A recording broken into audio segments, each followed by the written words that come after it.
Hello guys, ये वाले video से जो अभी स्टार्ट होने वाली है सॉल्युबिलिटी एंड सॉल्युबिलिटी प्रोडक्ट वाला, आप ये वीडियो देख लो और मैं गारंटी के साथ बोल रहा हूँ, आप किसी भी कोचिंग के टेस्ट हो या कोई से भी मॉक ड्रिल्स हो या नीट में भी इससे बाहर कुछ नहीं आएगा। ठीक है, क्वेश्चन है, क्या बोला है, which one of the following statements regarding sparingly soluble salts is incorrect, यानी स्पेरिंगली सॉल्युबल सॉल्ट्स के लिए कौन सा स्टेटमेंट जो है वो रॉन्ग है। ठीक है, तो आइए पहला देखते हैं। बोल रहा है कि for a sparingly soluble salt the molarity of its saturated solution is defined as its solubility. तो ये ट्रू स्टेटमेंट है। सॉल्युबिलिटी का डेफिनेशन ही होता है molarity of the saturated solution. तो पहला स्टेटमेंट सही है, ठीक है, यानी ट्रू है। दूसरा, the solubility of a sparingly soluble salt decreases due to the common ion effect. तो ये भी ट्रू है, क्योंकि कॉमन एन इफेक्ट के कारण सॉल्युबिलिटी डिक्रीज होती है। तीसरा question, the solubility of a sparingly soluble salt decreases with an increase in temperature, यानी सॉल्युबिलिटी डिक्रीज हो रहा है टेम्परेचर के इंक्रीज करने पे। तो ये फॉल्स स्टेटमेंट है, क्योंकि सॉल्युबिलिटी जो है इंक्रीज होता है कब, जब टेम्परेचर इंक्रीज होता है। ठीक है, तो ये फॉल्स स्टेटमेंट है, यानी सी ऑप्शन आपका जाएगा। ठीक है, वैसे चौथा ऑप्शन भी हम लोग देख लेते हैं। तो क्या बोल रहा है, the solubility product of a sparingly soluble salt increases with an increase in temperature. तो ये भी ट्रू है, जब जब जब जब टेम्परेचर इंक्रीज होता है तो सॉल्युबिलिटी प्रोडक्ट इंक्रीज होता है। ठीक है, अब आते हैं नेक्स्ट क्वेश्चन पे। बोल रहा है, right the expression of the solubility product for the given salts, यानी ये सारे सॉल्ट्स के हमें केएसपी का एक्सप्रेशन लिखना है, केएसपी एक्सप्रेशन लिखना है। ठीक है, तो आइए देखते हैं। पहला एग्जांपल है, पहला क्वेश्चन है मर्क्यूरस आयोडाइड, मर्क्यूरस आयोडाइड। अब इसका फॉर्मूला क्या होता है, कैसे लिखेंगे, तो उसके लिए एक शॉर्ट नोट है यहाँ पे। ठीक है, आयोडाइड का यहाँ पे है, यहाँ पे एक शॉर्ट नोट है, की नोट। ठीक है, इन आयंस को आप याद रखना, और इन आयंस की मदद से मैं आपको फॉर्मूला लिखना सिखाऊंगा। ठीक है, बोल रहा है मर्क्यूरस आयोडाइड। तो सबसे पहले देखेंगे यहाँ पे ये दो आयन से मिलकर ये कंपाउंड बना है। पहला मर्क्यूरस आयन और दूसरा आयोडाइड आयन। ठीक है, तो यहाँ पे सर्च करेंगे कि मर्क्यूरस आयन होता क्या है। तो यहाँ पे है ये Hg2+2, ये मर्क्यूरस आयन है। और आयोडाइड आयन, तो यहाँ पे आपको देखने को मिलेगा हैलाइड आयन, यानी fluoride ion, chloride ion, bromide ion and iodide ion, ये होता है I-। ठीक है, तो ये दोनों मिलके मर्क्यूरस आयोडाइड का फॉर्मेशन कर रहे हैं। तो ठीक है, तो इन्हें हम कैसे लिखें, तो हमेशा जब भी आपको कैटायन और एनायन गिवन हो तो एक फॉर्मूला बनाने के लिए इसका चार्ज इसको दे दो और इसका चार्ज इसको दे दो, यानी जो फॉर्मूला बनेगा वो होगा Hg2I2, ये होगा मर्क्यूरस आयोडाइड। ठीक है, ये -1 यानी 1 इसके बेस में आ गया Hg2 के बेस में, और ये जो 2 था इसके बेस में आ गया Hg2I2, ये हुआ फॉर्मूला मर्क्यूरस आयोडाइड का। ठीक है, तो आइए इसका केएसपी एक्सप्रेशन देखते हैं। तो पहले इसे तोड़ेंगे, तो Hg2+2 और 2I- आयन में ये टूटेगा। ठीक है, केएसपी एक्सप्रेशन होगा Hg2+2 और I- का पावर 2, ये मर्क्यूरस आयोडाइड का केएसपी का एक्सप्रेशन होगा। तो सबसे पहले ये किस ऑप्शन में है ये देखते हैं। तो Hg2+2 और I- का पावर 2, यानी ये हमें सही लग रहा है। ठीक है, ये यानी इसे अभी लॉक करेंगे। ठीक है, दूसरा ऑप्शन देखते हैं, बी 2Hg+, यानी ये गलत है, तो बी ऑप्शन तो होगा नहीं। ठीक है, इसके बाद सी देखते हैं, Hg+2 नहीं, Hg2+2 होगा, तो सी ऑप्शन भी रॉन्ग है। ठीक है, और डी ऑप्शन Hg+2 नहीं, मर्क्यूरस आयन होता ही Hg2+2, यानी ये भी गलत है, यानी डी ऑप्शन भी गलत है। तो आपका ऑप्शन ए सही होगा। अब आप ये बाकी के साथ जो प्रॉब्लम है इस कीनोट के बेस पे खुद से करके देखना। ठीक है, ये आपके लिए होमवर्क है। इसके बाद आते हैं नेक्स्ट क्वेश्चन पे। बोल रहा है, right the solubility product for the given salt. In salt के लिए आपको एसपी का वैल्यू लिखना है। ठीक है, सबसे पहला एग्जांपल है सोडियम आयोडेट। तो इसका फॉर्मूला लिखने के लिए आपको पहले सोडियम आयन लिखना पड़ेगा, फिर उसके बाद आयोडेट आयन लिखना पड़ेगा। तो सोडियम आयन इस चार्ट में आप देख लीजिए, सोडियम आयन Na+, और आयोडेट आयन यहाँ पे है IO3-। ठीक है, तो IO3-। अब इन दोनों को जब आप जोड़िएगा तो दोनों का चार्ज तो सेम है, तो ये 1:1 रेशियो में ही जुड़ेगा, यानी NaIO3, ये इसका सोडियम आयोडेट का फॉर्मूला होगा। ठीक है, अब मैंने क्या कहा था कि इसका चार्ज इसके बेस में, इसका चार्ज इसके बेस में, तो इसका चार्ज +1 है यानी 1 है, तो इसके बेस में आया था IO3 के बेस में 1, तो जब भी बेस में 1 हो तो हम लोग 1 को डिनोट करते नहीं है। ठीक है, फॉर एग्जांपल अगर NaCl है तो हमें पता है कि Na1 है, तो हम ऐसे थोड़ी ना लिखते हैं Na1Cl1, हम डायरेक्ट NaCl लिख देते हैं, हम 1 को डिनोट करते नहीं है। ठीक है, और इसका पावर क्या है, -1 यानी 1 है, तो ये इसके बेस में आएगा, तो यहाँ भी Na1 है तो 1 को डिनोट किया नहीं गया। ठीक है, अब NaIO3। ठीक है, अब इसके लिए केएसपी लिखना है, तो इसे पहले तोड़ेंगे, Na+IO3-। तो इसका केएसपी कैसे लिखेंगे, इस कैटायन का स्टोइकियोमेट्री अगर कुछ नहीं है तो 1 है, और इसका भी 1 है, तो 1 का पावर 1 इंटू 1 का पावर 1 इंटू S का पावर 1+1, यानी इसका केएसपी होगा S²। किसका, सोडियम आयोडेट का। तो आइए ऑप्शन देखते हैं, यहाँ पे S² है, यानी ये सही है। तो इस ऑप्शन को अभी के लिए लॉक करेंगे। यहाँ पे S², ये भी सही है, यहाँ पे 4s क्यूब, ये गलत है यानी सी ऑप्शन तो होगा नहीं, और यहाँ पे भी एस स्क्वायर है यानी ये भी सही है नहीं। अब अभी डी ऑप्शन को भी लॉक करेंगे, ठीक है, ये सही है।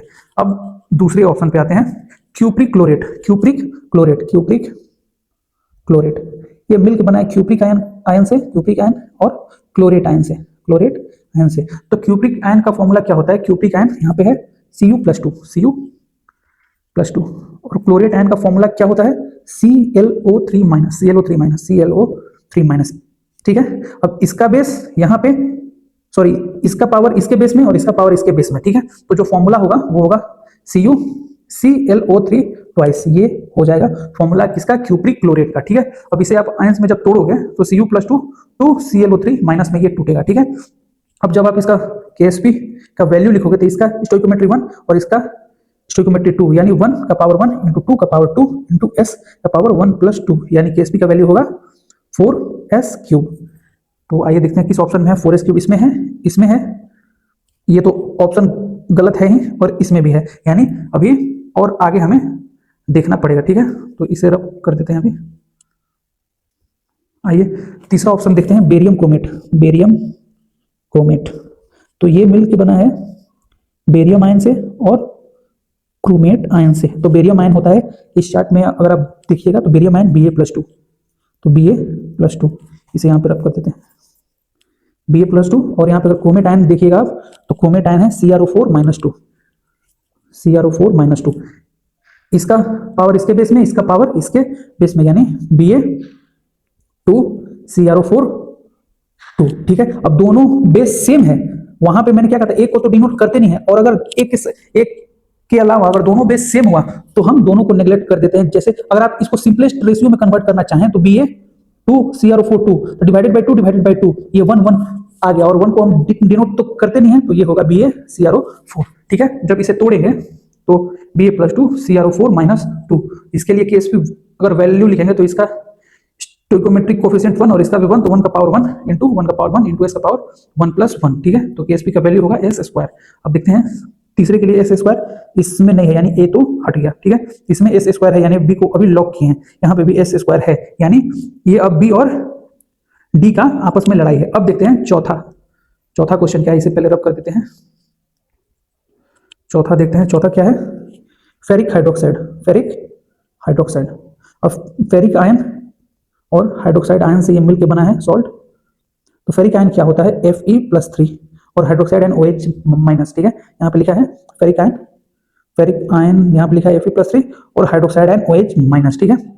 अब इसका पावर इसके बेस में और इसका पावर अगर कुछ नहीं है तो 1 है, ठीक है, इसके बेस में, यानी FeOH3, ये हो गया सॉल्ट, कौन सा, फेरिक हाइड्रोक्साइड, ठीक है। अब इसे ब्रेक करेंगे, Fe+3 और 3 OH- आयन, ठीक है। इसका स्टोइकोमेट्री 1 है और इसका 3 है, तो Ksp वैल्यू लिखेंगे 1 का पावर 1 इंटू 3 का पावर 3 इंटू s का पावर 1+3, यानी Ksp हो गया 3 3 9 27 इंटू s का पावर 4, यानी Ksp वैल्यू आपका हो गया 27 s का पावर 4।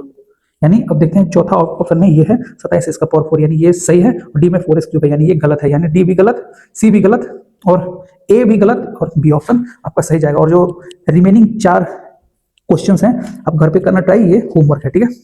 अब आते हैं नेक्स्ट क्वेश्चन पे, क्या बोल रहा है कि solubility of A saturated solution of CaF2 is इतना, वैल्यू इसका गिवन है, और बोला है what is it's solubility product, यानी सॉलिबिलिटी गिवन है और Ksp का वैल्यू आपसे पूछा है, ठीक है। तो अब सबसे पहले देखेंगे क्या सॉलिबिलिटी करेक्ट गिवन है या इनकरेक्ट गिवन है। करेक्ट गिवन और इनकरेक्ट गिवन कैसे देखेंगे, अगर सॉलिबिलिटी का कोई वैल्यू गिवन है और अगर इसका यूनिट प्रॉपर गिवन है तो हम इस वैल्यू को करेक्ट वैल्यू बोलेंगे, ठीक है। और अगर कोई वैल्यू के साथ साथ, कोई नंबर के साथ साथ इसका यूनिट गलत गिवन है तो इस वैल्यू को हम इनकरेक्ट वैल्यू बोलेंगे। तो सॉलिबिलिटी का जो यूनिट होता है, हमने यहाँ पे पढ़ा कि सॉलिबिलिटी क्या है, मोलारिटी ही सॉलिबिलिटी है, लेकिन कैसे टाइप के सॉल्यूशन के लिए, सैचुरेटेड सॉल्यूशन के लिए। जब मोलारिटी ही सॉलिबिलिटी है तो मोलारिटी का यूनिट क्या होता है, मोल पर लीटर, तो सॉलिबिलिटी का भी मोल पर लीटर होगा, लेकिन किसके लिए, तो सैचुरेटेड सॉल्यूशन के लिए, यानी मोल पर लीटर यूनिट होता है सॉलिबिलिटी का, ठीक है। तो यहाँ पे मोल पर लीटर तो है, यानी इसका कोई डेटा के साथ इसका यूनिट भी सही लिखा है, यानी ये सॉलिबिलिटी का करेक्ट वैल्यू गिवन है। तो आप Ksp निकालना है सॉलिबिलिटी से, तो CaF2 का Ksp वैल्यू क्या होगा, तो पहले इसे तोड़ेंगे, Ca+2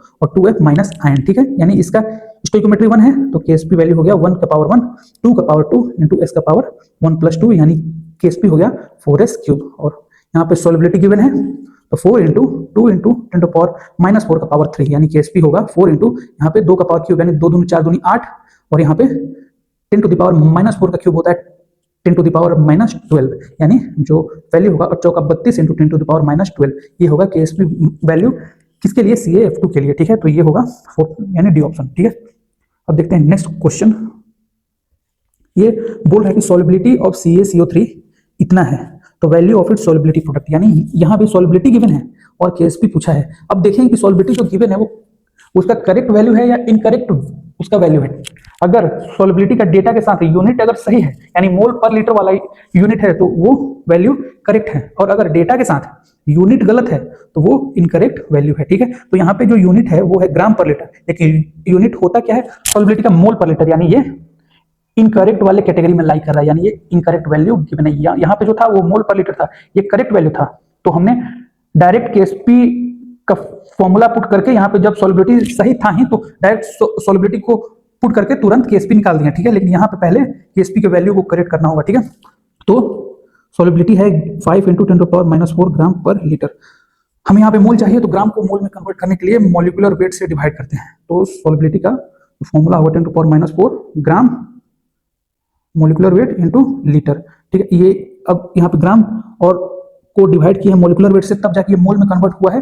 तो जो अब सॉल्युबिलिटी का रियल वैल्यू अगर हम करेंगे कैलकुलेट तो डिवाइडेड बाय मॉलिक्यूलर वेट, ये मोल पर लीटर में आएगा। अब मॉलिक्यूलर वेट इस सॉल्ट का क्या होगा, CaCO3 का, तो क्वेश्चन में गिवन है मोलर मास ऑफ CaCO3 तो 100 ग्राम पर मोल। तो यहाँ पे S = 5 इंटू 10⁻⁻4/100, ये 100 जाएगा ऊपर, तो 5 इंटू 10⁻⁻6 मोल पर लीटर, ये आ गया सॉल्युबिलिटी का सही वैल्यू, ठीक है, यानी करेक्ट वैल्यू। अब KSP फाइंड करेंगे तो CaCO3 के लिए KSP का वैल्यू होता है S²। आप नोट पे अलग से कैलकुलेट करके देख लेना, ठीक है। तो यहाँ पे S का वैल्यू रखेंगे 5 इंटू 10⁻⁻6 का पावर 2, 50 इंटू 10 का पावर -12, यानी जो KSP का वैल्यू आएगा वो आएगा 25 इंटू 10⁻12। अब ये तो ऑप्शन है नहीं, हर एक ऑप्शन में 2.5 है, यानी यहाँ से एक पावर कम होगा, यानी KSP = 25 इंटू 10⁻11 डिवाइडेड बाई 10 होगा। ये यहाँ पे जाएगा तो 2.5 इंटू 10⁻11 होगा, यानी सी ऑप्शन आपका जाएगा, ठीक है।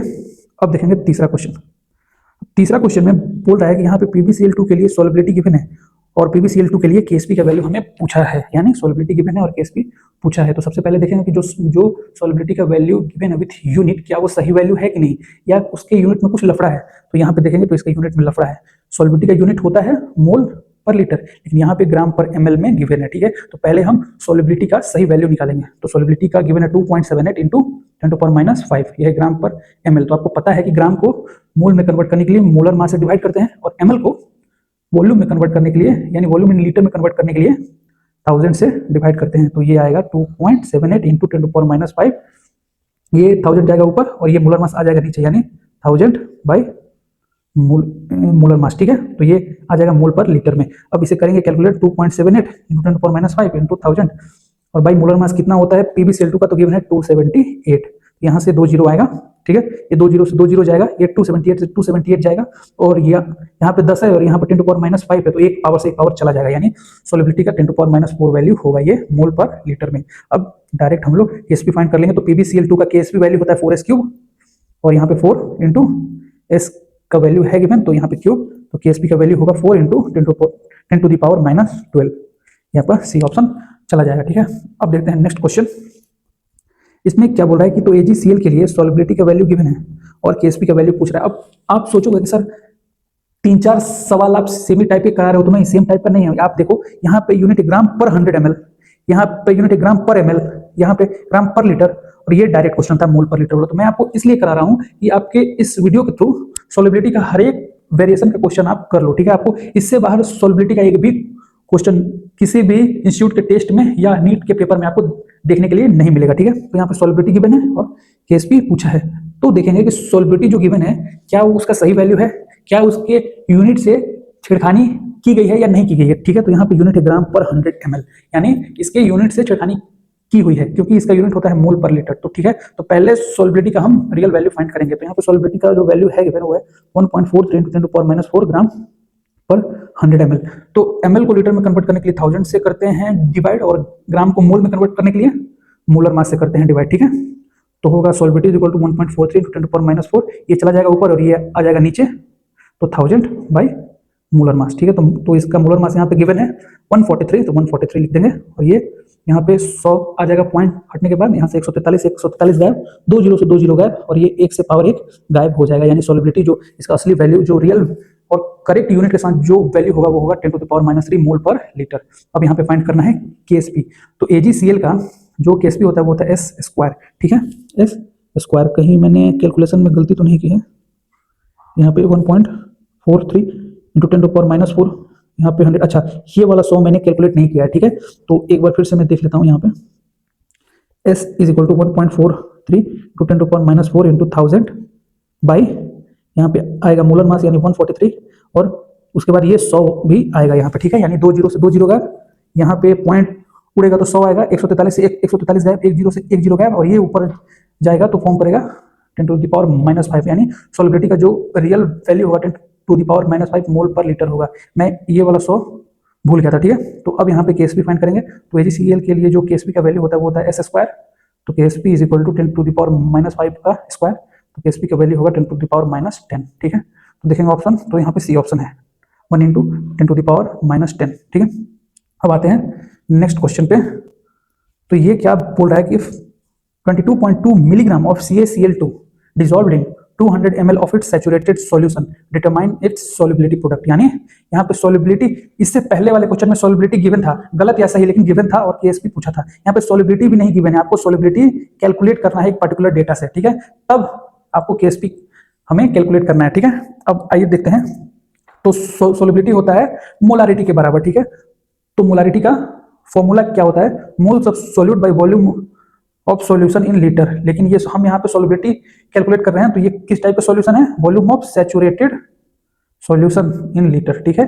तो यहाँ पे मोल्स कितना गिवन है सॉल्यूट का, तो सॉल्यूट यहाँ पे CaCl2 है, तो ये 22.2 मिलीग्राम है, तो यहाँ पे मिली के लिए -3 देंगे, तो ये ग्राम हो गया, और इसके मोलर मास से डिवाइड करके पहले हम इसे मोल में कन्वर्ट करेंगे, डिवाइडेड बाय, और volume of saturated solution in litre, और वॉल्यूम गिवन है 200 ml, तो 200 ml को 1000 से डिवाइड करके इसे लीटर में कन्वर्ट करेंगे, ठीक है। तो अब करते हैं कैलकुलेट, 22.2 इंटू 10⁻³ डिवाइडेड बाई 111, 1000 जाएगा ऊपर और 200 आएगा नीचे, ठीक है।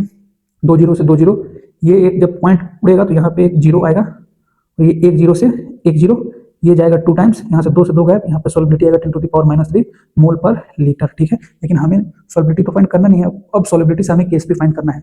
तो CaCl2 के लिए जो KSP आएगा वो 4s³ होगा, ठीक है, यानी 4s यहाँ पे है 10⁻³ का पावर क्यूब, ठीक है, यानी 4 इंटू 10⁻⁹ ये KSP का वैल्यू हो जाएगा, ठीक है।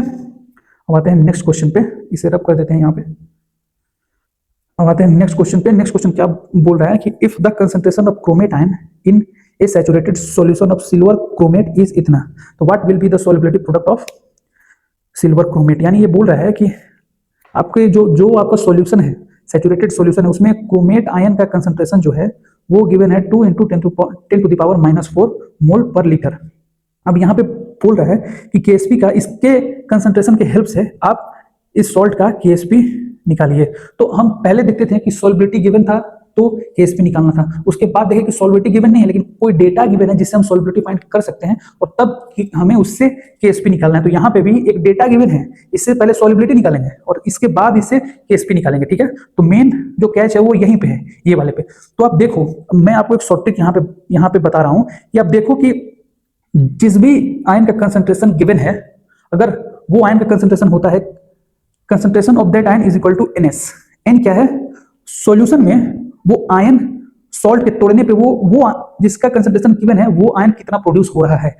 फॉर एग्जांपल यहाँ पे Ag2CrO4 सॉल्ट है और यहाँ पे बोल रहा है कि CrO4 का कंसंट्रेशन आपको गिवन है और ये NS के बराबर आपने कर दिया। तो आपको फाइंड करना है कि ये जब सॉल्ट टूट रहा है तो कितना हमें CrO4 -2 आयन दे रहा है, वही इनका वैल्यू है, ठीक है। तो आप इसे तोड़ करके देखो, तो Ag2CrO4 जब टूटेगा तो 2Ag प्लस और CrO4 -2 आयन देगा, यानी एक क्रोमेट आयन हमें दे रहा है, तो इनके जगह पे हम 1 रख देंगे, 1s, यानी CrO4 -2 आयन का concentration is equal to S, और इसका कंसंट्रेशन हमें गिवन है यहाँ पे 2 इंटू 10⁻⁵, यानी हमें सॉल्युबिलिटी का जो वैल्यू आ गया वो होगा 2 इंटू 10⁻⁵ है, 4 है। अब यहाँ से हम लोग KSP निकाल लेंगे, ठीक है। तो Ag2CrO4 का जो KSP का वैल्यू होता है वो होता है 4s³। तो यहाँ पे 4 into 2 into 10 to the power minus 4 का क्यूब होगा 2, 4 इंटू 2 दूनी 4 दूनी 8 और 10 का पावर माइनस 12, यानी जो वैल्यू होगा केएसपी का वो होगा 32 into 10 to the power minus 12, यानी ऑप्शन जाएगा डी। ठीक है, अब देखते हैं नेक्स्ट क्वेश्चन। देखिए हमने हर एक टाइप के क्वेश्चन कर लिए, यहाँ पे जितने इस टॉपिक पे थ्योरेटिकल क्वेश्चन बनेंगे वो हमने फर्स्ट क्वेश्चन से कर लिए हैं। ठीक है, अब जितने भी सॉल्व एनसीईआरटी में गिवन है जिनका केएसपी एक्सप्रेशन आपसे पूछा हुआ है वो हमने ये 8 प्रॉब्लम कर लिए। ठीक है, जितने भी सॉल्ट के बारे में केएसपी का वैल्यू पूछा जाता है, इससे पहले केएसपी का एक्सप्रेशन लिखना सीखे थे हम, और इसमें केएसपी का वैल्यू, तो ये 8 एग्जांपल हमें एनसीईआरटी में गिवन है तो हमने ये भी कर लिया। अब सॉल्युबिलिटी अगर डायरेक्ट देके केएसपी पूछे तो हमने किया, और ये क्वेश्चन हमें बोल रहा है कि अगर सॉल्युबिलिटी का वैल्यू दे लेकिन गलत यूनिट के साथ और उससे अगर केएसपी निकलवाए तो हमने करना सीख लिया। और ये क्वेश्चन से और इस क्वेश्चन से हम सीखेंगे कि अगर सॉल्युबिलिटी का वैल्यू गिवन नहीं हो लेकिन कुछ डेटा गिवन हो जिससे सॉल्युबिलिटी हम निकालेंगे और फिर केएसपी निकालेंगे, ये भी हम सीखेंगे। ठीक है, इसके अलावा आपको कोई भी क्वेश्चन कहीं भी देखने के लिए नहीं मिलेगा। ठीक है, अब ये वाले क्वेश्चन में क्या बोल रहा है कि concentration of Cl minus ion in A saturated solution of MgCl2 तो इतना है और इसका सॉल्युबिलिटी प्रोडक्ट लिख के बताइए। ठीक है, तो इसका सॉल्युबिलिटी प्रोडक्ट का वैल्यू होता है 4s3, लेकिन हमें S तो पता है नहीं, लेकिन S का वैल्यू निकालने के लिए डेटा गिवन है, यानी जिस भी आयन का कंसंट्रेशन गिवन हो उसके NS से इक्वल कर दो। ठीक है, अब N क्या है, जिस सॉल्ट का केएसपी पूछा है वो सॉल्ट को तोड़ो और जिस आयन का कंसंट्रेशन गिवन है वो जितना आयन तोड़ने पे दे रहा है वही N का वैल्यू है। यानी अगर आप MgCl2 को तोड़ोगे तो Mg+2 और 2Cl-, यानी यहाँ पे क्लोराइड आयन का कंसंट्रेशन गिवन है और ये तोड़ने पे 2 क्लोराइड आयन दे रहा है, यानी N का वैल्यू 2 होगा। तो Cl- आयन का कंसंट्रेशन और 2 इंटू S होगा, यानी सॉल्युबिलिटी जब आप फाइंड करोगे तो Cl- आयन का कंसंट्रेशन डिवाइडेड बाई 2, तो यहाँ पे Cl- आयन का कंसंट्रेशन गिवन है 10 टू द पावर -3 और डिवाइडेड बाई 2, तो आप अगर सॉल्व करोगे तो ये आएगा 0.5 इंटू 10 टू पावर -3, ये यहाँ से पॉइंट हटेगा तो 10 आएगा और ये 10 जाएगा ऊपर, तो ऐसे is equal to 5 into 10 to the power -4, ये आएगा सॉल्युबिलिटी। अब यहाँ पे सॉल्युबिलिटी रख करके आप केएसपी निकाल दोगे, आप ये सॉल्व करके देखना, ये आपका होमवर्क है। ठीक है, अब आते हैं नेक्स्ट क्वेश्चन पे। ये क्या बोल रहा है कि पीएच वैल्यू गिवन है किसके सैचुरेटेड सॉल्यूशन का, तो कैल्शियम हाइड्रोक्साइड, और वो 9 है, यानी ये तो बेस है, यानी इस बेस के सैचुरेटेड सॉल्यूशन का पीएच है 9, लेकिन ये बेस है तो हमें पीएच से क्या मतलब, हमें इसके पीओएच से मतलब है, तो ये 14 - 9 तो पीओएच होगा 5। ठीक है, यानी OH माइनस का कंसंट्रेशन जो है इसमें 10 टू द पावर -5 है। इस क्वेश्चन से आप पहले इतना डेटा निकाल लेना, अब फिर क्वेश्चन पढ़ना कि क्या बोल रहा है। अब बोल रहा है कि इस बेस का तब सॉल्युबिलिटी प्रोडक्ट आप लिख करके हमें बताओ, इस सॉल्ट का सॉल्युबिलिटी प्रोडक्ट हमें लिख करके बताओ। तो अब ये वाले क्वेश्चन में आपको डायरेक्ट क्लोराइड आयन का कंसंट्रेशन था गिवन, इसमें भी डायरेक्ट आपको क्रोमेट आयन का कंसंट्रेशन था गिवन, लेकिन इसमें डायरेक्ट नहीं है। आपको पहले यहाँ पे पीएच गिवन था, पीएच से पीओएच हमने निकाला और पीओएच से OH आयन का कंसंट्रेशन निकाला। ठीक है, तो यहाँ पे OH आयन का कंसंट्रेशन तो निकल गया है, तो यहाँ पे OH माइनस आयन को इक्वल कर देंगे NS के बराबर, यहाँ से सॉल्युबिलिटी कैलकुलेट करेंगे और सॉल्युबिलिटी से केएसपी का वैल्यू कैलकुलेट करेंगे। ठीक है, अब OH माइनस आयन का कंसंट्रेशन 10 टू द पावर -5 और N का वैल्यू क्या होगा, इस बेस को तोड़ने पे कितना OH माइनस आयन ये दे रहा है, यानी CaOH2 को आप तोड़ोगे तो ये Ca+2 और 2 OH माइनस आयन में टूटेगा, यानी 2 OH माइनस आयन दे रहा है, यानी 10 to the power -5 is equal to 2 into S, और यहाँ से जब निकालोगे तो 10 टू द पावर -5/2, और यहाँ से आप सॉल्युबिलिटी कैलकुलेट कर लेना और यहाँ से केएसपी कैलकुलेट कर लेना। ये भी कैलकुलेशन आपको होमवर्क के लिए दे रहे हैं हम। ठीक है, जो मेन केस था वो यही था। ठीक है, अब आते हैं नेक्स्ट क्वेश्चन पे, ये थोड़ा सा डिफरेंट टाइप का है, अब यहाँ से स्टार्ट होगा थोड़ा डिफरेंट टाइप का। अभी तक हमने क्या सीखा कि सर जितने भी थ्योरेटिकल क्वेश्चन है आप वो एक ही क्वेश्चन में सारे पॉइंट कवर कर दो, तो सारे पॉइंट हमने कवर किया। दूसरा, केएसपी का एक्सप्रेशन लिखना सिखा दो, वो भी सिखाया। तीसरा, केएसपी का वैल्यू लिखना सिखा दो, वो भी सिखाया। चौथा, सॉल्युबिलिटी अगर डायरेक्टली गिवन हो विद करेक्ट यूनिट और उससे केएसपी कैसे निकाला जाता है ये भी सीखा। ये भी सीखा कि सॉल्युबिलिटी का वैल्यू तो गिवन हो लेकिन गलत यूनिट के साथ, और उससे केएसपी कैसे निकाले वो भी सीखा। और इसके बाद हमने क्या सीखा कि अगर आपको सॉल्युबिलिटी प्रोडक्ट किसी सॉल्ट के लिए पूछा हो लेकिन सॉल्युबिलिटी गिवन ही नहीं हो, लेकिन सॉल्युबिलिटी फाइंड करने के लिए कुछ डेटा गिवन हो, तो हमने ये भी सीखा। अब यहाँ पे सीखेंगे कि यहाँ पे आपको सॉल्युबिलिटी प्रोडक्ट गिवन होगा और उसके बाद आपको कंसंट्रेशन पूछा होगा, यानी आपको अभी तक हम क्या सीख रहे थे कि सॉल्युबिलिटी गिवन है और केएसपी निकालना है। अब सीखेंगे केएसपी गिवन है, सॉल्युबिलिटी निकालना है। ठीक है, तो यहाँ पे बोल रहा है कि कॉपर सल्फेट के लिए केएसपी का वैल्यू गिवन है 10 टू द पावर -10। ठीक है, अब बोल रहा है कि हमें सल्फेट आयन का कंसंट्रेशन पता करना है उसके सैचुरेटेड सॉल्यूशन में। तो हमने क्या बोला था, किसी भी आयन का कंसंट्रेशन पता करना हो तो उस आयन का कंसंट्रेशन लिखें और NS के इक्वल कर दें। ठीक है, NS के इक्वल करने के बाद N का वैल्यू फाइंड करें। यहाँ पे इसके पहले वाले क्वेश्चन में तो डायरेक्ट ये कंसंट्रेशन गिवन था और ये पूछा रहता था तो निकाल लेते थे, यहाँ पे यही पूछा है और हमें ये गिवन है, तो सर सॉल्युबिलिटी कहाँ से गिवन है, तो सर यहाँ पे तो केएसपी गिवन है ना, तो केएसपी से हम सॉल्युबिलिटी निकालेंगे और यहाँ पुट करेंगे और n का वैल्यू फाइंड करके सल्फेट आयन का कंसंट्रेशन निकालेंगे। सर करके दिखाइए, आप बहुत बोलते हो तो ठीक है आप देख लो। तो यहाँ पे n का वैल्यू है, पहले कॉपर सल्फेट को तोड़ो, CuSO4 कितना सल्फेट आयन ये दे रहा है वो देखो, तो Cu+2 और SO4 2 यानी एक सल्फेट आयन दे रहा है, तो n का वैल्यू 1 हो गया। अब सॉल्युबिलिटी कैसे निकालना, तो इसका केएसपी क्या होता है, कॉपर सल्फेट का S², ठीक है, और अगर हमें सॉल्युबिलिटी निकालना तो S होगा रूट केएसपी, ठीक है। अब यहाँ पे केएसपी का रूट निकालेंगे तो 10⁻⁻10, तो सॉल्युबिलिटी का वैल्यू आएगा 10⁻⁻5, यानी सॉल्युबिलिटी भी निकल गया। तो यहाँ पे सॉल्युबिलिटी का वैल्यू पुट करेंगे और यहाँ पे सल्फेट आयन का हमें कंसंट्रेशन मिल गया 10⁻⁵ मोल पर लीटर, क्योंकि ये कंसंट्रेशन है तो कंसंट्रेशन का यूनिट ही होता है मोल पर लीटर, ठीक है। तो 10⁻⁵ यानी बी ऑप्शन सही होगा, ठीक है।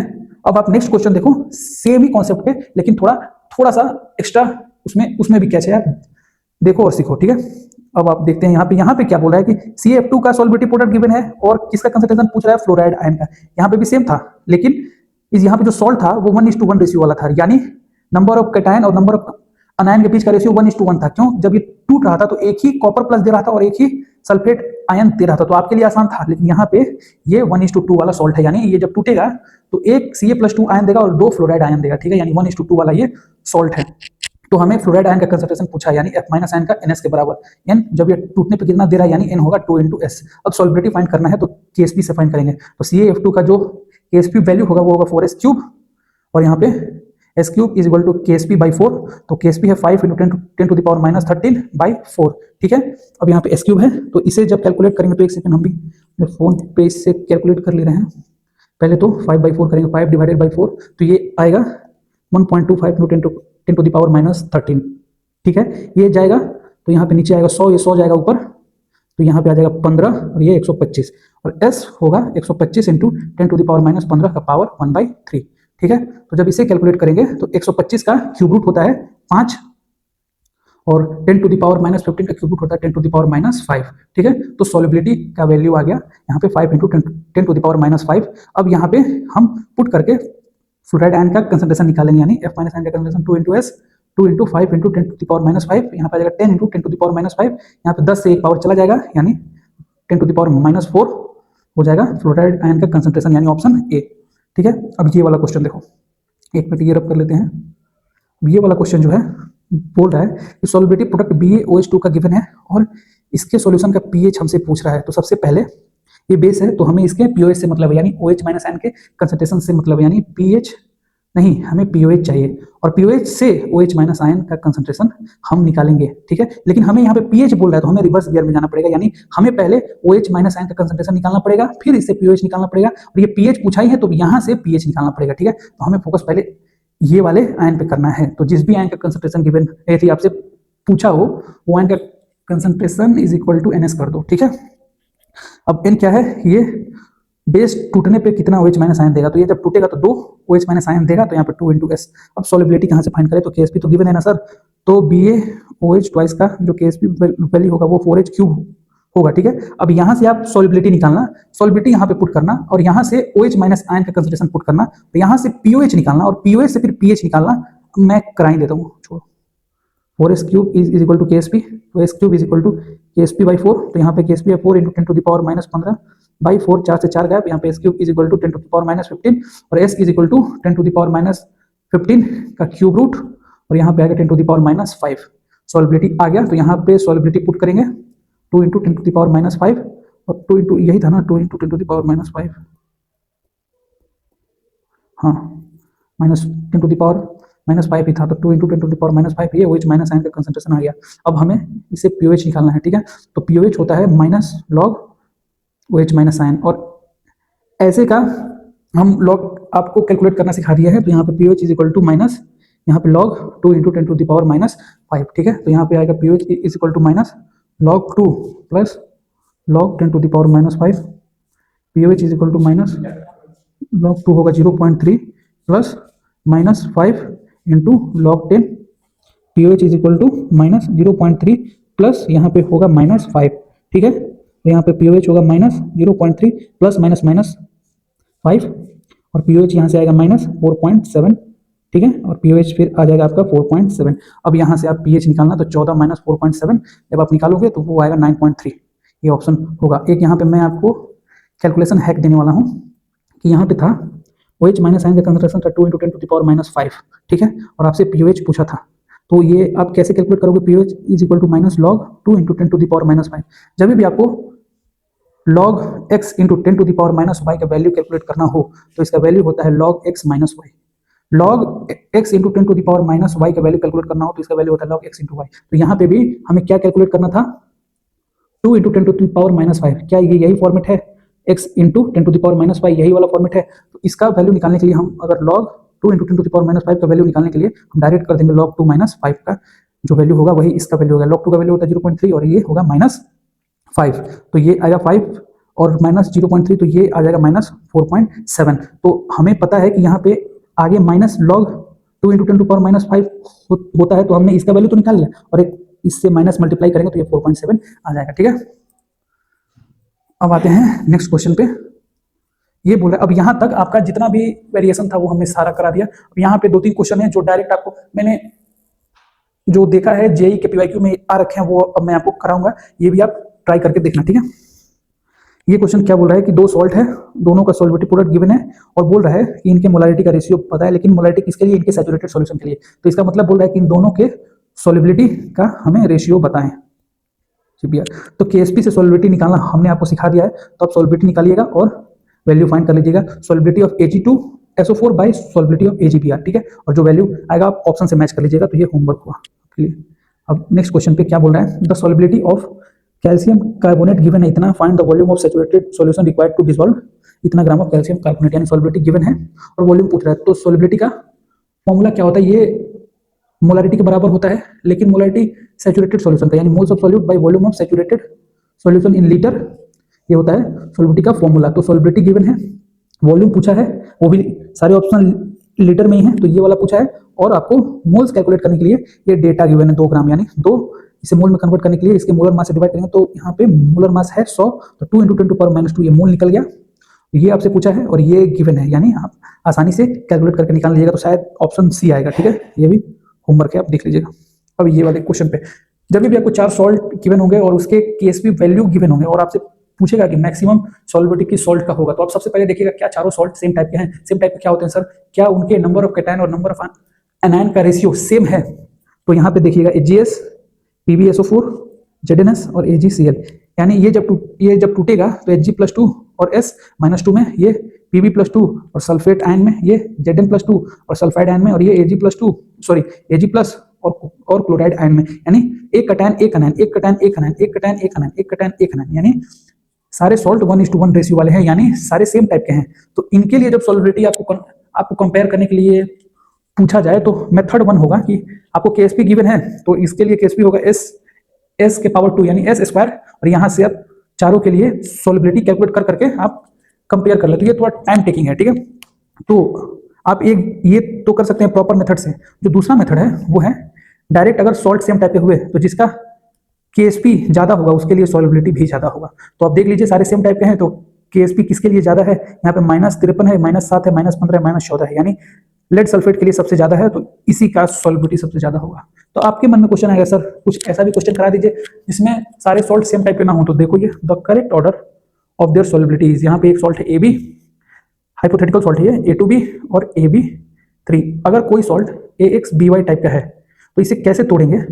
तो इसके बेस में x है तो x A, और इसके बेस वाला इसके पावर में चला जाएगा प्लस के साथ यानी +y, और इसके बेस में y है तो y भी, तो इसके बेस वाला इसके पावर में चला जाएगा माइनस के साथ, यानी ऐसे यहाँ पे तोड़ेंगे, ठीक है। फॉर एग्जांपल Al2SO4 थ्राइस है एल्यूमिनियम सल्फेट, तो इसे कैसे तोड़ेंगे? 2Al + 3SO4 2-, ये हम ऐसे तोड़ेंगे। तो ये क्यों बताया? यहाँ पे आपको आसानी होगी, ये तो टूट जाएगा A + B- में, क्योंकि ये सॉल्ट है A1B1, तो आप तो 1A + 1 और 1B - 1, तो A + 1 और B - 1 में इसे तोड़ेंगे। तो जब भी 1 होता है हम डिनोट करते नहीं है, या तो स्टोइकोमेट्री में हो तभी भी नहीं करते हैं, या बेस में हो तभी भी नहीं, या चार्ज के रूप में हो तभी भी नहीं। तो ये A+ और B- फॉर्म में टूटेगा जो हमने यहाँ पे तोड़ा है, ठीक है।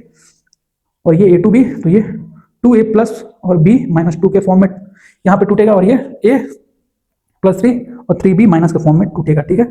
तो अब ये तोड़ के पहले देखेंगे और उसके बाद इन तीनों के लिए Ksp का वैल्यू लिखेंगे तो इसके लिए होगा 1 का पावर 1, 3 का पावर 3 इंटू एस का पावर 4, यानी Ksp का वैल्यू होगा 27 एस का पावर 4।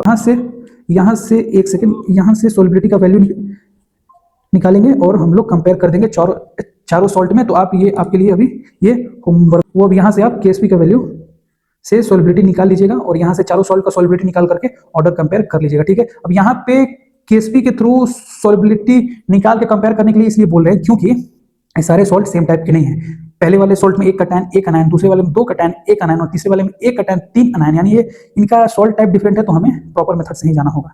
अब आते हैं नेक्स्ट क्वेश्चन। तो अब सोलिबिलिटी में कॉमन एंड इफेक्ट पे बेस्ड क्वेश्चन बनते हैं। हमने क्या पढ़ा था कि कॉमन एंड इफेक्ट की वजह से सोलिबिलिटी किसी भी सॉल्ट का कम होता है। तो अब आइए वही देखना है। यहाँ पे बोल रहा है in which of the following will the solubility of AgBr be minimum, यानी किसमें AgBr का सोलिबिलिटी कम होगा, प्योर वाटर में या 0.01 मोलर AgNO3 में या 0.01 मोलर AlBr3 में या 0.1 मोलर AlBr3 में। यानी ये यहाँ पे तो कॉमन आयन वाला कोई कॉन्सेप्ट नहीं है, यानी यहाँ पे सोलिबिलिटी तो कम नहीं होगा। ये बोला कि सबसे मिनिमम किसमें होगा। अब बचे ये तीन ऑप्शन, तो यहाँ पे कॉमन आयन है एक Ag प्लस और यहाँ पे है 3Br माइनस और यहाँ पे है 3Br माइनस, यानी यहाँ पे कॉमन आयन की संख्या एक ही है और इन दोनों में तीन तीन है, यानी सोलिबिलिटी इससे ज्यादा कम इन दोनों में होगा, ठीक है। अब ये दोनों में से सबसे ज्यादा किसमें कम होगा, ये दोनों ऑप्शन तो सेम है लेकिन कंसंट्रेशन में डिफरेंट है। तो जिस भी सॉल्ट का कंसंट्रेशन ज्यादा हो वो ज्यादा कॉमन आयन देगा, ठीक है। यानी ये 0.01 मोलर है, ये 0.1 मोलर है, इसका कंसंट्रेशन ज्यादा है यानी ये ज्यादा कॉमन आयन देगा, यानी इसके वजह से जो AgBr का सोलिबिलिटी वो ज्यादा कम होगा, ठीक है, यानी डी ऑप्शन, ठीक है। अब आते हैं नेक्स्ट क्वेश्चन पे। बोल रहा है कि AgCl का सोलिबिलिटी क्या होगा CaCl2 के प्रेजेंस में अगर इसका Ksp का वैल्यू ये हुआ तो आप अगर प्रोसेस से जाइएगा तो सोलिबिलिटी वाले कॉन्सेप्ट में आपको बहुत टाइम लगेगा। मैं आपको एक डायरेक्ट शॉर्ट ट्रिक दे रहा हूँ, ठीक है। तो आपको पता है कि किसी भी सॉल्ट का कॉमन एंड इफेक्ट की वजह से सोलिबिलिटी कम होता है। सोलिबिलिटी कम हो तो नया सोलिबिलिटी S डैश से डिनोट करेंगे और इसका फॉर्मूला होता है Ksp by x into ZC का पावर y, ठीक है। तो सर यहाँ पे Ksp तो गिवन है, x क्या है, y क्या है, z क्या है, c क्या है। तो c है जिसके रिस्पेक्ट में फाइंड करना है उसका कंसंट्रेशन, और x क्या है, y क्या है और z क्या है। जिस भी सॉल्ट का सोलिबिलिटी हमें कैलकुलेट करना है कॉमन आयन इफेक्ट की वजह से उस सॉल्ट को पहले तोड़ो। तो यहाँ पे AgCl का करना है तो इससे अगर हम तोड़ेंगे तो Ag plus Cl minus ion देगा। तो जो कैटायन का स्टोइकोमेट्रिक कोफिशिएंट है वो x को डिनोट करता है, जो अनायन का है वो y को डिनोट करता है, ठीक है। तो x कितना हुआ 1 और y कितना हुआ 1। अब इसके रिस्पेक्ट में करना है उसे तोड़ो, तो CaCl2 के रिस्पेक्ट में करना है तो Ca+2 और 2Cl माइनस आयन। इन दोनों सॉल्ट के बीच में कॉमन आयन क्या है, क्लोराइड आयन। तो जिसके रिस्पेक्ट में करना है उसे तोड़ने पे क्लोराइड आयन का जो स्टोइकोमेट्री है वो Z को डिनोट करता है, यानी Z2 हो गया। और C आपको गिवन है 0.1 मोलर यानी 10 टू द पावर माइनस 1। अब यहाँ पे Ksp भी गिवन है, तो Ksp है 2 into 10 to the power minus 8। अब डायरेक्ट फॉर्मूला लगाना है और आंसर पाना है। तो S डैश होगा 2 into 10 to the power minus 8, x हो गया 1 इंटू Z हो गया 2 और C हो गया 10 टू द पावर माइनस 1 और y हो गया 1, यानी S डैश हो गया 2 into 10 to the power minus 8, 2 into यहाँ पे 1 है 10 टू द पावर माइनस 1, यहाँ से 2 से 2 गया, S डैश हो गया 10 टू द पावर, ये कटेगा यहाँ से 7 आएगा तो -7। यहाँ पे नया सोलिबिलिटी जो हुआ कॉमन आयन इफेक्ट की वजह से वो 10 टू द पावर -7 हुआ, यानी बी ऑप्शन। अब देख लो कि पहले सोलिबिलिटी कितना था, अब अगर इससे कैलकुलेट करोगे अगर जितना आएगा वो नए वाले सोलिबिलिटी से ज्यादा होगा। क्यों? क्योंकि हमने बोला कि कॉमन आयन इफेक्ट की वजह से सोलिबिलिटी घट जाता है। तो यहाँ पे आपको साफ साफ दिख रहा होगा, अगर नहीं दिख रहा है तो ये क्वेश्चन से आपको साफ साफ दिख जाएगा। और सेम ही कॉन्सेप्ट पे ये वाला भी, ये थर्ड भी है, तो ये आपके लिए होमवर्क है। ये सेकंड वाला क्वेश्चन मैं आपको अभी यहाँ पे कराऊंगा, ठीक है। यहाँ पे बोल रहा है कि AgCl का सोलिबिलिटी गिवन है इतना मोलर, तो इसका नया सोलिबिलिटी बताइए 0.01 मोलर NaCl सॉल्यूशन में, यानी कॉमन आयन इफेक्ट की वजह से इसका सॉल्यूशन क्या होगा। पहले का जो सोलिबिलिटी वो प्योर वाटर में था, यानी ये कॉमन आयन इफेक्ट वाला नहीं है, लेकिन कॉमन आयन इफेक्ट की वजह से इसका नया सोलिबिलिटी क्या होगा वो बताइए एट द सेम टेम्परेचर, ठीक है। तो S dash is equal to Ksp by x into ZC का पावर y। सर Ksp तो ये वाले क्वेश्चन में गिवन था, यहाँ पे नहीं है, तो Ksp नहीं है तो क्या हुआ, सोलिबिलिटी तो गिवन है ना, तो सोलिबिलिटी से Ksp निकाल लेंगे। तो AgCl का सोलिबिलिटी होती है, Ksp का वैल्यू होता है s स्क्वायर, और s आपके लिए गिवन है 10 टू द पावर माइनस 3 का square 10 to the power minus 6, यानी यहाँ पे 10 का पावर माइनस 6 आ गया Ksp का वैल्यू। अब यहाँ पे x निकालेंगे, y निकालेंगे, z निकालेंगे और c यहाँ पे गिवन है 10 टू द पावर माइनस 2, क्योंकि 0.01 मोलर है तो यहाँ से पॉइंट जब उड़ेगा तो 100 आएगा, यानी 10 टू द पावर जब 100 ऊपर जाएगा तो 10 टू द पावर माइनस 2 होगा, ठीक है। अब x y z, x y निकलता है जिसका हमें सोलिबिलिटी फाइंड करना रहता है। AgCl का फाइंड करना है तो AgCl को तोड़ेंगे, Ag plus Cl minus ion, तो इसका स्टोइकोमेट्रिक कोफिशिएंट कैटायन का हमें x बताता है और एनायन का y, यानी दोनों 1 1 है। जिसके रिस्पेक्ट में फाइंड करना है, यानी NaCl के रिस्पेक्ट में फाइंड करना है, तो इसे तोड़ेंगे Na प्लस और Cl माइनस आयन। तो इन दोनों के बीच में कॉमन आयन क्या है, क्लोराइड आयन। तो जिसके रिस्पेक्ट में फाइंड करना है उसको तोड़ने पर जितना क्लोराइड आयन वो दे रहा है वो Z को डिनोट करता है, यानी ये भी 1 हुआ। तो ये सारा वैल्यू इसमें पुट करके एच डैश का वैल्यू कैलकुलेट कर लेंगे, ठीक है। आइए देखते हैं, यहाँ पे H dash is equal to 10⁻⁻6 by 1 into C 10⁻⁻2 का पावर 1, ठीक है। H dash is equal to 10⁻6, यहाँ पे 10⁻2, यहाँ पे जाएगा 10⁻4, इसका नया सॉलिबिलिटी होगा तो ऑप्शन जाएगा ए। अब देख लो कि पहले सॉलिबिलिटी था 10⁻3, अब है 10⁻4, ठीक है। कॉमन एन इफेक्ट की वजह से क्या सॉलिबिलिटी डिक्रीज हुआ है, तो हाँ हुआ है। बस यही चीज दिखाने के लिए कि सॉलिबिलिटी का वैल्यू कम होता है, हमने आपको ये वाले क्वेश्चन में तो पहले आएगा जो एग्जाम में क्वेश्चन वो आपको डायरेक्ट केएसपी गिवन होगा, लेकिन ये हमने सॉलिबिलिटी से केएसपी निकाल के तब आपको वैल्यू कंपैरिजन के लिए ये क्वेश्चन मैंने डाला था, ठीक है। ये सेम क्वेश्चन है, बस सॉल्ट अलग है, तो आप होमवर्क में कीजिएगा। अब यहाँ पे बोल रहा है कि कौन सा सॉल्ट सबसे पहले प्रेसिपिटेट करेगा, तो वही सॉल्ट सबसे पहले प्रेसिपिटेट करता है जिसका सॉलिबिलिटी कम होता है। अब सॉलिबिलिटी कम होता है और केएसपी गिवन है, तीनों सॉल्ट, तो केएसपी से पहले सॉलिबिलिटी निकाल लेंगे और वैल्यू कंपेयर कर लेंगे, और जिसका सॉलिबिलिटी सबसे कम होगा वही सबसे पहले प्रेसिपिटेट करेगा, यानी वो ऑप्शन में जाएगा। तो हमने एक यहाँ पे लॉजिक भी दिया था इससे पहले ये वाले क्वेश्चन में कि अगर केएसपी का वैल्यू गिवन हो और अगर सॉलिबिलिटी कंपेयर करने के लिए बोले तो पहले देखना सॉल्ट सब सेम टाइप का है या डिफरेंट टाइप का है। अगर सेम टाइप का हुआ तो जिसका केएसपी कम होगा उसका सॉलिबिलिटी भी कम होगा, अगर डिफरेंट टाइप का हुआ तो आपको प्रॉपर मेथड से जाना होगा। तो ये तीनों सॉल्ट सेम टाइप के हैं, 1:1 रेशियो वाले हैं, ठीक है। तो इनमें जिसका केएसपी कम होगा उसका सॉलिबिलिटी कम होगा, आप करके देख लेना। ये क्वेश्चन और ये भी सेम क्वेश्चन है, लेकिन यहाँ पे सॉल्ट का टाइप डिफरेंट है, तो ये भी होमवर्क है आपके लिए, ठीक है। अब आते हैं लास्ट दो क्वेश्चन पे। अब बोल रहा है प्रेसिपिटेशन वाला कॉन्सेप्ट आप सीख लीजिए। जब भी केएसपी और क्यूएसपी, जब भी केएसपी का वैल्यू ज्यादा हो क्यूएसपी से, अभी क्यूएसपी क्या होता है, वो होता है जैसे ये सॉलिबिलिटी प्रोडक्ट, ये आयनिक प्रोडक्ट, ठीक है। मैं अभी आपको क्यूएसपी कैसे कैलकुलेट करना है कैलकुलेट करके बताऊंगा, ठीक है। तो ज्यादा होने पे जो नेचर ऑफ सॉल्यूशन होता है वो अनसैचुरेटेड सॉल्यूशन होता है या और नॉन प्रेसिपिटेटेड सॉल्यूशन होता है। जब भी केएसपी क्यूएसपी के बराबर होता है तो वो सॉल्यूशन सैचुरेटेड सॉल्यूशन होता है या उसे जस्ट प्रेसिपिटेटेड सॉल्यूशन बोलते हैं। और जब भी क्यूएसपी का वैल्यू अगर केएसपी से ज्यादा हुआ तो उसे सुपर सैचुरेटेड सॉल्यूशन बोलते हैं या इसे प्रेसिपिटेटेड सॉल्यूशन बोलते हैं, ठीक है। ये बोल रहा है कि at what pH MgOH twice begins to precipitate, यानी जस्ट प्रेसिपिटेटेड वाला कंडीशन है, बिगिंस टू प्रेसिपिटेट यानी जस्ट प्रेसिपिटेटेड वाला ये कंडीशन है। तो हमें सबसे पहले OH माइनस आयन का कंसंट्रेशन निकालना है जस्ट प्रेसिपिटेटेड वाले कंडीशन से, और OH माइनस आयन का कंसंट्रेशन निकाल के POH निकालना है और POH से pH निकालना है, ठीक है।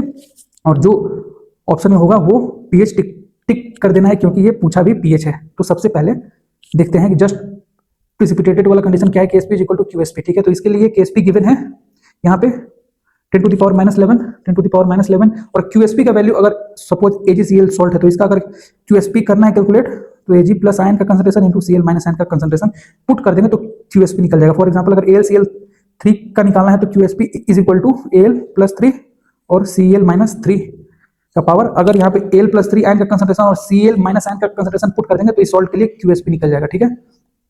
तो आइए देखते हैं यहाँ पे KSP इसका है 10⁻11 और QSP कैलकुलेट करना है यहाँ पे। तो MgOH के लिए MgOH ट्वाइस के लिए Mg प्लस 2 तो OH माइनस आयन के पावर 2, ठीक है। और हमें ये चाहिए, यहाँ से POH निकलेगा और यहाँ से pH निकलेगा, तो ये गिवन होना चाहिए। तो यहाँ पे गिवन है Mg प्लस 2 आयन का कंसंट्रेशन 0.1 यानी 10⁻1 इंटू OH माइनस आयन का कंसंट्रेशन का पावर 2।